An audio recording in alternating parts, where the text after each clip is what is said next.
So the question in the gospel, when Jesus looked up and saw a great crowd coming towards him, he said to Philip, "Where shall we buy bread for these people to eat?" Now he only asked this as a test, because as it says, he had already had in mind what he was going to do. Now Philip's answer in the face of this daunting problem is he can't solve it. He doesn't know what to do. He says it would take more than half a year's wages to buy enough food for each one just to have a bite.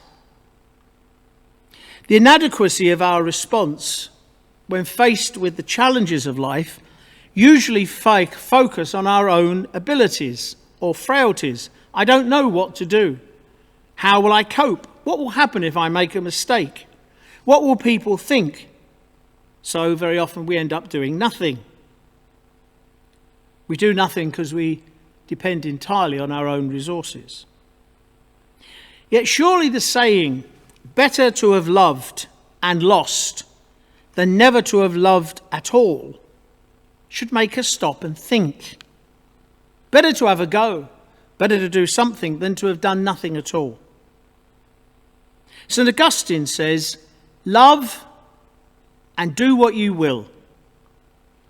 He is saying that if you have love in your heart, when faced with the challenges of life, both personal and in your dealings with others, begin with love.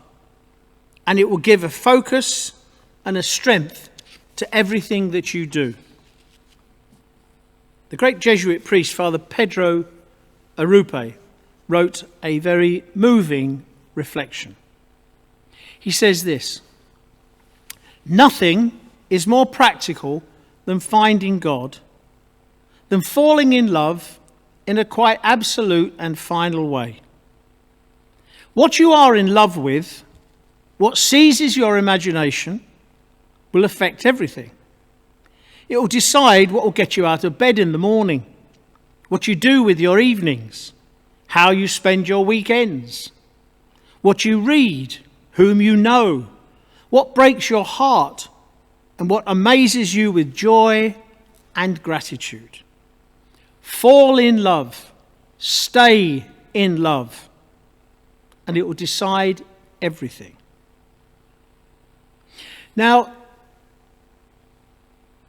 the feeding of the 5,000 has a number of strands in the message. First, as we have seen, God shows us that when he asks something of us, he will always stand by us, despite the complexities and size of the challenge. There's a small boy here with 5 barley loaves and 2 fish. And what's that among so many? What am I going to do? How on earth do you expect me to feed all these people? 200 denarii would only buy enough to give everyone a small bite. How am I going to manage? This is the opening shots of this story. Jesus seems to be asking something that can't be done. And secondly, Jesus gives a response that doesn't seem to answer the problem. All he says is, make the people sit down. Well, how's that going to help?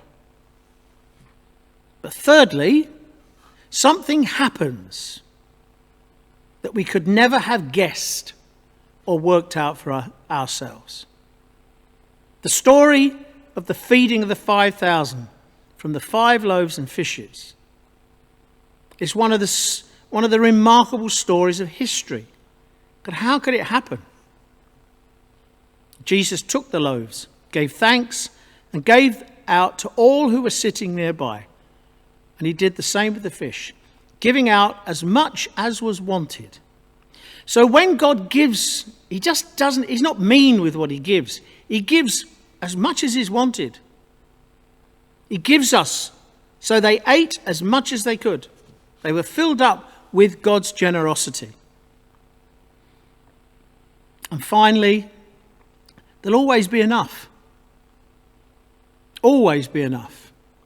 When they'd eaten enough, he said to the disciples, Pick up the pieces left over and see that nothing gets wasted. Nothing is wasted in God's gift.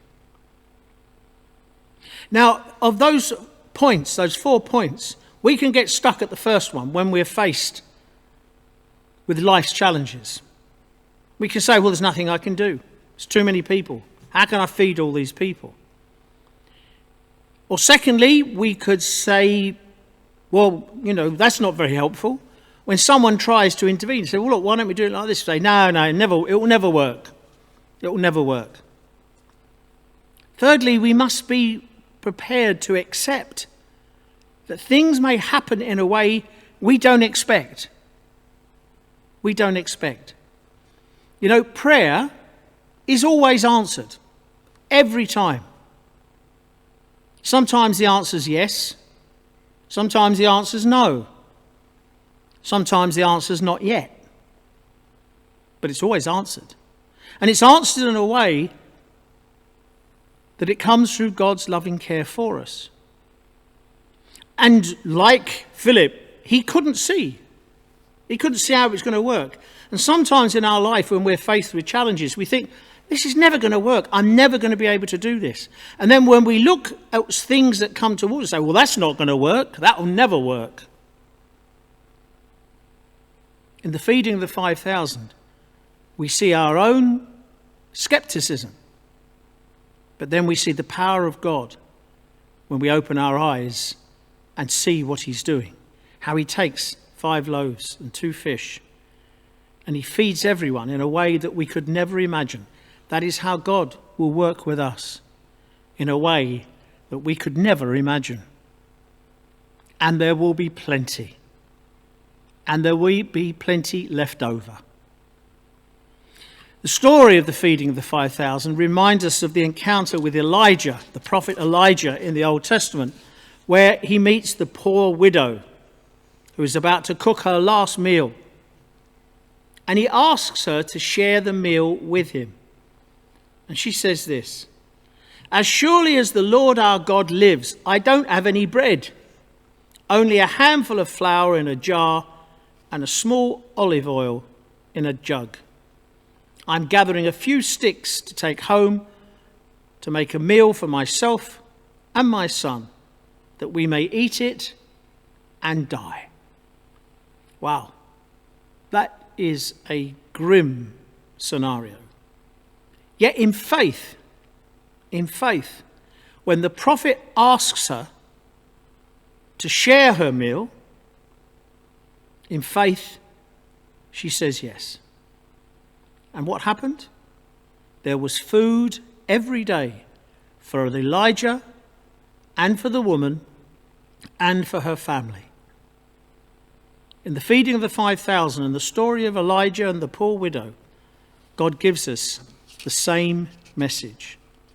For the jar of flour was not used up, and the jug of oil did not run out, in keeping with the word of the Lord spoken by Elijah, and the story of what was left over.